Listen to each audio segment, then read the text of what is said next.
तो शिष्य का मतलब ये नहीं है कि वो जैसे मेरे नजदीक आके, ऐसा नहीं है कि तुम बिल्कुल कल आके सीने से भिड़ करके खड़े हो जाओ तो लो गुरु जी आपने कहा नजदीक जाना, आ गया मैं आपको। मेरी हड्डियां तोड़ने की जरूरत नहीं है, प्राणों से प्राण जुड़ने की क्रिया है। आप हृदय से जुड़े, नजदीक आने का शिष्य का मतलब है। फिर जब 30 स्टेज में शिष्य होता है वो फिर नजदीक आता है। नजदीक आने का मतलब ये होता है कि फिर उसका चिंतन खुद का कुछ नहीं होता, फिर उसमें कुछ प्रश्न भी नहीं होते, फिर ये भी चिंतन नहीं होता कि 8 मास का आदमी है, एक देवता है कि क्या है। उसके जीवन में ये सब कुछ है, गुरु है, गुरु ब्रह्मा, गुरु विष्णु, यही सब कुछ है। तब वो जब चरण छूता है तब उसको चमड़ी नहीं दिखाई देती, उनको हरिद्वार दिखाई देता है, उनको मथुरा दिखाई देता है, फिर उनको वो चरणों में काशी दिखाई देता है। तब दिखाई देता है जब वो शिष्य बनता है, तब उसकी आंखें आंसू से भीगती हैं, तब वो अपने आप को समर्पण करने की पूरी क्रिया बनता है। और जब ऐसा करता है तो जो गुरु के पास है सब कुछ उसमें प्राप्त हो जाता है। यहाँ कोई टेक एंड गिव वाला मामला नहीं है कि मैं मतलब जेब से निकाल करके कुछ दूं।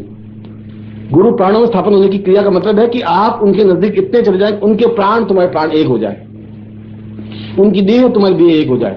एक ही चिंतन रहे कि मैं कैसे इनको सुख पहुंचाऊं, क्योंकि ये शरीर मेरा है, ये जो गुरु का शरीर है ये मेरा ही शरीर है।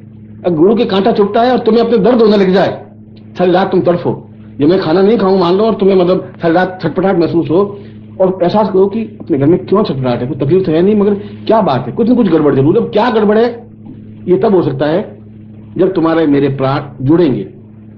ये तब जुड़ेंगे जब तुम शिष्य बन सकोगे, जो तुम्हारी आंखों में एक भाव होगा। जब उसने कहा कि अंखें की कर कोठरी, आंखों की मैं कोठरी बनाना चाहती हूं और पुतली पलंग बिछाए, और उस पुतली रूपी उसमें पलंग बिछाना चाहती हूं। अंखें की कर कोठरी पुतली पलंग बिछाए, पलकन की चिक डारी के, पलकों की मैं चिक डाल के उसमें गुरु को बिठाना चाहता हूं। प्रिय को लिया रिंझाए, ऐसा करके मैं प्रिय को रिंझाना चाहती हूं, ऐसा चाहती हूं। क्योंकि जब ऐसा हो जाएगा तो ना मैं देखूं और को, फिर दूसरा कोई पुरुष मेरी आंखों में आएगा ही नहीं। मगर एक बात और है, ना तो ही देखन दे हूं तो जब मैं आंखों बंद कर दूंगी तुम भी दूसरों को नहीं देख सकेगा, पूरी तरह से समापित कर दूंगा तुम्हें। ऐसी स्टेज में आकर के कबीर कहता है कि तुम्हारी बहू लिया हो।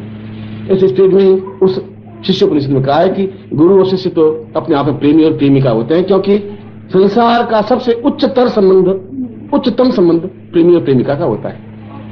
न माँ बाप का होता है, न भाई बहन का होता है, न पति पत्नी का होता है।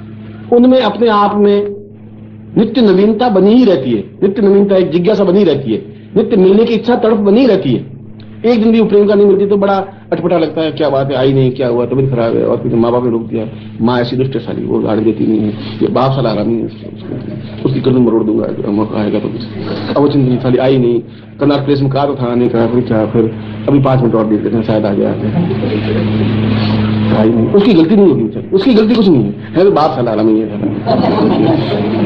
और आई नहीं, फिर 2 घंटे 2-2.5 घंटे क्या हो गया, उसके घर जाए, बाप ने देख लिया तो क्या होगा, चलो घर नहीं जाते हैं, फिर भी जाएगा वो बेचारा, और दूसरे जगह देखेगा, फिर दिखाई नहीं देगी, फिर रात बोतल फेंकेगा। अब टेलीफोन है नहीं, टेलीफोन करे तो कैसे करे, क्योंकि माँ उठाती सीधा टेलीफोन, ये भी एडेक्ट है, ये बुढ़िया मरे ना साला टेलीफोन और सारी रात वो घुमड़ चक्कर चलती है, इसलिए कि वो संबंध है प्रेमिका का संबंध, पत्नी का संबंध नहीं रहेंगे। भाई खाना खाए खा नहीं खा ठीक है, मुड़कर खा लेना जा, ऐसा होता है। जिस प्रेमिका के लिए तुम 3-3 घंटे तड़पते रहे, 5-5 घंटे तड़पते रहे, दुखी होते रहे, बेचैनी तुम्हें होती रही, 2 साल तो तुम्हारे सामने इतने मधुर चले कि तुम एक को बिना देखे बिना रह नहीं सकते थे, और जो तुमने शादी की नहीं और बात तुम्हारा वो सारा जोश खत्म कर न तो उसके प्रति आकर्षण, फिर एक दूसरी प्रेमिका ढूंढने शुरू कर देंगे। चलो अब ये तो वाइफ होगी, अब इसका क्या। अब उसके बाद वो कि तुम लेट आते हो, लेट तो फिर ऑफिस का काम है, वो ठेका है तुम्हारे पास 5 बजे जाओ, वही प्रेमिका जो तुम तड़प रहे थे, वो उनका मैं रात खाना नहीं खाया, पेट दर्द करा होगा, नहीं खाया होगा, तो मेरे ठीक है डॉक्टर पास चली जाए, गोली लिया, वो सब आकर्षण खत्म हो जाता है। पति पत्नी का आकर्षण वो नहीं होता, तुम्हारा किसी का नहीं होता। इसलिए उसने कहा कि जीवन में सबसे ऊंचा प्रेम प्रेमी और प्रेमिका का होता है, और वो संबंध गुरु और शिष्य का बनना चाहिए, वो भक्त और भगवान का वो संबंध बनना चाहिए। ऐसा होना चाहिए कि वो 3 बजे का टाइम दिया नहीं मिली तो फिर वो भटक रहा है, देख रहा है, तड़फ रहा है, यूं देख रहा है, इधर देख रहा है, फिर फोटो निकाल रहा है, फिर देख रहा है, ऐसा होना चाहिए।